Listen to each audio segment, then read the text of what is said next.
আজি মই দিহিঙীয়া পাৰ বাগানলৈ আহিছোঁ আৰু আমাৰ বাগানৰ মহিলা শ্ৰমিকসকলৰ লগত মই আলোচনা কৰি আছোঁ আৰু আলোচনা কৰোঁতে মই নিজৰ ব্যক্তিগত দাবী তেখেতৰ সন্মুখত দাঙি ধৰিম যে অসমৰ বাগানত আটাইতকৈ বেছি আমাৰ মহিলা শ্ৰমিকসকলেহে বাগান উদ্যোগটো ধৰি ৰাখে। আজি বাগানৰ মালিক আমাৰ মহিলাৰ শ্ৰমিকসকলৰ পিঠিত আজি উঠি তেওঁলোকে ধনী হৈছে। গোটেই দিনটোত আমাৰ মহিলা শ্ৰমিকসকলে বাদ গ'ল, কিন্তু যেতিয়া আনুষ্ঠানিক আলোচনাবোৰ হয় বাগানৰ মালিক আৰু শ্ৰমিকসকলৰ সন্থাৰ মাজত, এই আলোচনাৰ ভিতৰত আমি মহিলাসকলৰ সংখ্যা আমি দেখা নাপাওঁ, মহিলাসকলৰ উপস্থিতি আমি দেখা নাপাওঁ, যাৰ ফলত বহুত আমাৰ বাগানত কাম কৰা মহিলাসকলৰ সমস্যা ঢেৰ।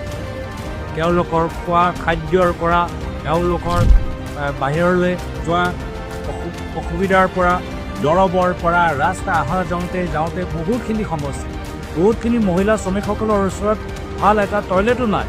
আজি ইমান তেওঁলোকৰ সমস্যাবোৰ আছে। तो यही कारण মোৰ ফালৰ পৰা মই দাবী সদনৰ ভিতৰত উত্থাপন কৰিলোঁ। लेकिन जब भी वार्तालाप होता है बागान के मालिकों के बीच, यूनियन के बीच, सरकारों के बीच, तो उन चर्चाओं में महिलाओं की भागीदारी ना के मुमकिन है।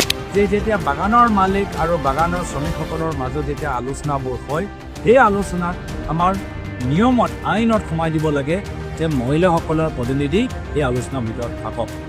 আজি তাৰিখত নতুন শ্ৰমিক আইন আনিবলৈ চৰকাৰে চেষ্টা কৰি আছে। মহিলা শ্ৰমিকসকল যে অৱগত হৈ থাকক যে তেওঁলোকৰ অধিকাৰ তেওঁলোকেহে দাঙি ধৰিব পাৰে।